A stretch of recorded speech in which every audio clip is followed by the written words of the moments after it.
Assalamualaikum warahmatullahi wabarakatuh. Alhamdulillah wassalatu wassalamu ala rasulillah wa ala alihi wa ashabihi wa mawalah amma ba'du. Puji syukur kepada Allah subhanahu wa ta'ala. Teriring salawat dan salam semoga tercurah pada Nabi kita Nabi Muhammad sallallahu alaihi wasallam sebagai uswah hasanah kita, teladan terbaik umat manusia sepanjang zaman. Di kesempatan ini kita akan belajar apa yang disampaikan oleh Imam Ibnul Qayyim Al-Jauziyah dalam kitab Ad-Da' wa Dawa tentang salamatul qalb atau kejernihan hati. Karena hati kita ini bisa berkarat sebagaimana besi yang bisa berkarat. Karena hati kita ini bisa tertutup, hati kita ini bisa terhalang dari hidayah, bisa terhalang dari kebaikan-kebaikan. Sebagaimana di dalam Al-Qur'an Allah Subhanahu wa taala berfirman, "Kalla bal rana ala qulubihim ma kanu yaksibun." Di sini Allah Subhanahu wa taala berfirman sekali-kali tidak bahwa hati manusia itu rana, dikerjakan oleh manusia. Kalla innahum ar-rabbihim yauma idzil lamahjubun. Bahkan manusia pada hari itu nanti akan terhijab, akan terhalang dari Allah Subhanahu wa taala. Karena itu agar hati kita tidak terhijab, kita perlu memahami apa yang disampaikan oleh Imam Ibnul Qayyim Al-Jauziyah, bahwasanya nanti yang akan selamat di sisi Allah adalah orang yang memiliki hati yang jernih. Illa man atallaha biqalbin salim.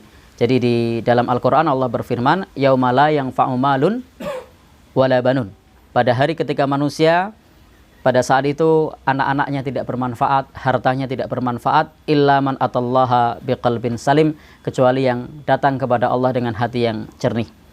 Ketahuilah bahwa ada 5 penghalang hati yang jernih. Yang pertama adalah syirik. Imam Ibnul Qayyim menyebutkan yang pertama adalah syirik yunaqidut tauhid, karena syirik dapat membatalkan tauhid. Maka sebagai orang yang beriman, kita harus menjauhi segala bentuk kesyirikan, karena kesyirikan akan membatalkan tauhid dan akan menghalangi orang masuk ke dalam surga. La in asyrokta la yahbatanna amaluka. Kalau manusia melakukan syirik, maka amalnya akan batal. Karena itu ketika seseorang dengan berjuta amal, dengan beribu amal, dengan banyak amal, tetapi kalau melakukan kesyirikan, maka amalnya sia-sia. Maka agar hati kita tetap jernih, pastikan kita hanya menuju kepada Allah Subhanahu wa taala dan menyembah Allah Subhanahu wa taala. Adapun yang kedua, yang menjadikan hati kita terhalang, menjadikan hati kita tidak jernih, itu adalah mengamalkan sesuatu yang tidak sesuai dengan tuntunan, yang menyelisih sunnah Rasulullah sallallahu alaihi wasallam. Maka pastikan hati kita senantiasa berpegang kepada sunnah Rasul dan kita jauhi sesuatu yang tidak sesuai dengan sunnah Rasul sallallahu alaihi wasallam. Karena prinsipnya adalah man amila amalan laisa alaihi amruna fahuwa raddun. Barang siapa yang beramal dengan suatu amalan yang tidak ada tuntunannya, maka amal tersebut akan tertolak. Karena ketika seseorang melakukan perkara yang tidak ada tuntunannya, maka akan menutup satu yang ada tuntunannya. Sesuatu yang tidak dituntunkan biasanya menjadikan orang meninggalkan sesuatu yang dituntunkan di dalam Islam. Yang ketiga, sebagai penghalang kejernihan hati yang lain adalah syahwat.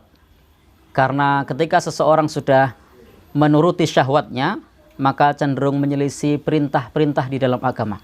Banyak orang yang dia menyelisih perintah di dalam agama tidak lain dan bukan karena syahwat. Syahwat ini macam-macam. Ada syahwat mata, ada syahwat perut, ada syahwat kemaluan. Kita sering susah untuk membaca Al-Quran. Kita sering berat untuk beribadah, tidak lain dan bukan karena kita memperturutkan syahwat. Maka hendaknya kita bisa punya filter untuk bisa menjaga syahwat kita, agar senantiasa lisan kita terjaga, agar senantiasa mulut kita, perut kita, kemaluan kita senantiasa terjaga. Karena ia dapat menjadikan kita menyelisih perintah-perintah di dalam Al-Quran, perintah-perintah di dalam hadis Rasulullah sallallahu alaihi wasallam. Adapun yang keempat, yang menjadi penghalang bagi jernihnya hati, yang menjadikan hati kita adalah keruh, ghaflah, yaitu lalai. Karena lalai itu dapat membatalkan zikir. Berapa banyak orang yang berzikir, pada saat dia berzikir menyebut nama Allah, pada saat dia berdoa, pada saat dia sholat, tetapi disifati alladzina hum an sholatihim sahun. Orang-orang itu sholatnya adalah lalai karena hatinya tidak dihadirkan. Karena di dalam dirinya lalai, maka dapat membatalkan zikir, dapat membatalkan seseorang mengingat Allah meskipun lisannya menyebut nama Allah Subhanahu wa Ta'ala. Maka senantiasa selaraskan antara apa yang kita ucapkan dengan apa yang kita pikirkan, dengan apa yang ada di dalam hati kita, agar kita senantiasa ingat kepada Allah Subhanahu wa Ta'ala, tidak tergolong orang-orang yang lalai.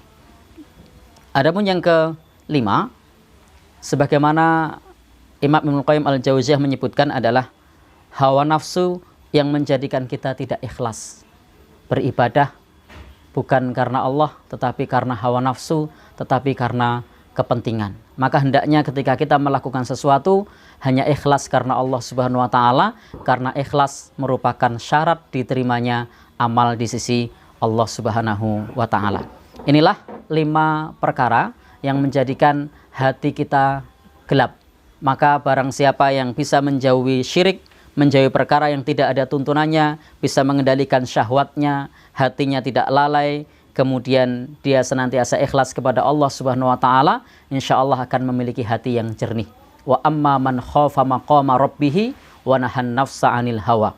Adapun orang yang takut kepada Allah Subhanahu wa Ta'ala dan bisa menahan hawa nafsunya, bisa mencegah hawa nafsunya, maka surgalah tempat kembalinya insya Allah. Kita berharap mudah-mudahan kita bisa mengendalikan hati kita untuk senantiasa memiliki hati yang jernih dan dijauhkan dari 5 perkara yang dapat mengotori hati. Wallahu a'lam bishawab.